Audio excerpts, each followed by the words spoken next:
Resource utilization is a key metric in project and resource management. By understanding what this metric is and how it's calculated, organizations can track the progress on their projects. Today, we'll dive into how to calculate resource utilization.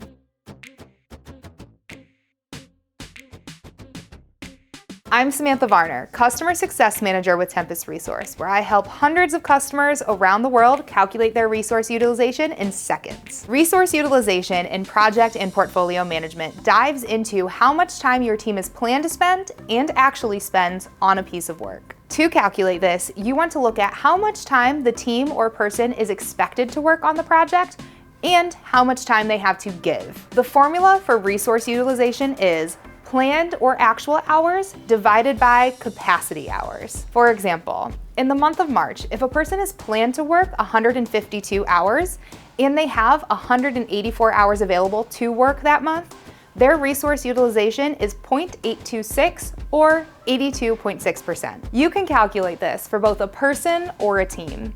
You can calculate it at the daily, the weekly, the monthly, or even the annual level.